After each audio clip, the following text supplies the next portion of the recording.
বন্ধুরা, বাঙালির ঐতিহ্যবাহী পিঠের মধ্যে পুলি পিঠা একটা অন্যতম রেসিপি। তো আমরা সেই ছোটোবেলা দিয়ে পুলি পিঠে খেয়ে আসছি।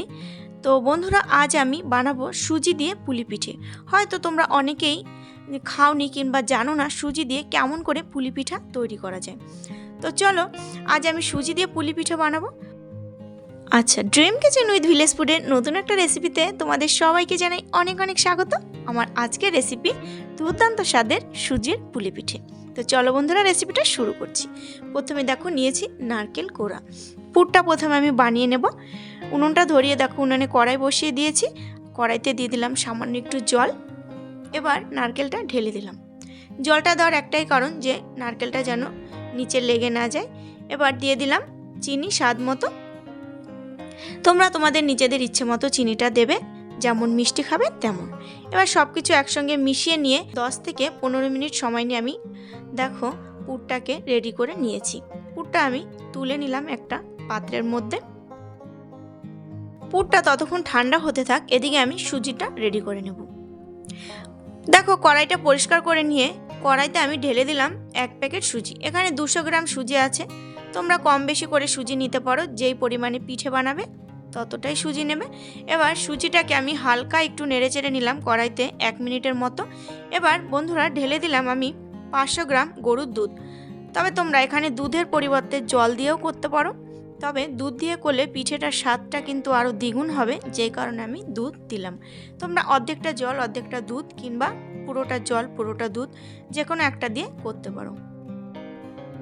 দেখো এবার দুধের সঙ্গে সুজিটাকে খুব ভালো করে মিশিয়ে নিলাম। আর দেখবে 2-1 মিনিটের মধ্যেই দুধটা একদম শুকনো শুকনো হয়ে যাবে, সুজিটা ফুলে উঠবে। এবার দিয়ে দেবো পরিমাণ মতো লবণ আর চিনি। চিনিটা আমার পরে আরও দিতে হবে, সেই কারণে আমি অল্প চিনি দিলাম। এবার সমস্ত উপকরণ একসঙ্গে খুব ভালো করে মিশিয়ে নেব আর সুজি দিয়ে একটা ডো তৈরি করে নেব। দেখো শুকনো শুকনো হয়ে গেছে আর ডোটা কিন্তু তৈরি হয়ে গেছে। সুজিগুলো একটা পাত্রের মধ্যে তুলে নেব। বন্ধুরা দেখতে পাচ্ছ সুজিগুলো কিন্তু আমি একটা পাত্রের মধ্যে তুলে নিয়েছি। এবার হালকা একটু ঠান্ডা করে নিয়েছি, যেন হাত দিয়ে ধরা যায় তেমন। পুরোপুরি ঠান্ডা একেবারেই করবে না, তাহলে কিন্তু শক্ত হয়ে যাবে সুজিটা। এবার সামান্য একটু ময়দা দিয়ে খুব ভালো করে মেখে নেব। একদম অল্প ময়দা দেব, 2 থেকে 3 চামচ। দেখতে পাচ্ছ আমি কতটা ময়দা দিয়েছি। এখানে ময়দাটা তোমাদের না দিলেও হবে, কিন্তু ময়দাটা দিলে দেখবে খুব ভালো একটা ডো তৈরি হবে পিঠে বানানোর। তো দেখো ময়দা দিয়ে আমি 5 থেকে 10 মিনিট খুব ভালোভাবে সুজিটাকে মেখে নেব। মেখে দেখো 5 মিনিটের মতো একটু ঢাকনা চাপা দিয়ে রেখেছিলাম। এটা না রাখলেও হবে। এখান থেকে অল্প অল্প করে আমি নিয়ে নেব। যতটা বড় করে আমি পিঠেগুলো বানাবো সেই পরিমাণে আমি এখান দিয়ে ডো নিয়ে নেব। এবার দেখো একটা বাটির মতো করে নিয়েছি। পুলি পিঠে আমরা যেমন করে তৈরি করি, এবার ভেতরটায় আমি পুর ভরে দেব। দেখতে পাচ্ছ বন্ধুরা আমি কেমন করে করছি। এবার দেখো চেপে চেপে পুরো দিকটা একটু সমান করে দেব। তোমরা হাতে একটুখানি তেল কিংবা ঘি লাগিয়ে নিতে পারো, দেখবে তাহলে পিঠেগুলো বানানো আরও সহজ হয়ে যাবে। দেখো কেমন করে বানাচ্ছি আমি। 3টে পিঠে আমার আগেই বানানো হয়ে গেছে। তো দেখতেই পাচ্ছ একইভাবে বন্ধুরা সমস্ত পিঠেগুলো আমি বানিয়ে নিয়েছি, আর দেখতে কিন্তু খুব সুন্দর লাগছে। তোমরা অবশ্যই বন্ধুরা এই সুজির পিঠাটা একবার হলেও বাড়িতে ট্রাই করো। এবার পিঠেটা আমি সাইডে রেখে দিলাম। উনুনটা ধরিয়ে আবার কড়াইতে দিয়ে দিলাম দুধ। এখানে আমি 500 গ্রাম গরুর দুধ দিয়েছি। দিয়ে দিলাম পরিমাণ মতো চিনি আর সামান্য একটু লবণ। ঢাকনা চাপা দিয়ে দিলাম।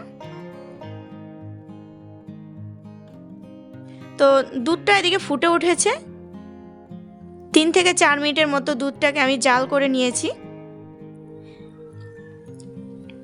আর তোমরা সুজির পিঠাগুলো ভাপিয়েও খেতে পারো, আর না হলে এভাবে দুধের মধ্যে তোমরা রান্না করে নিতে পারো। এবার আমি একে একে পিঠেগুলো সব দুধের ভিতরে দিয়ে দেব।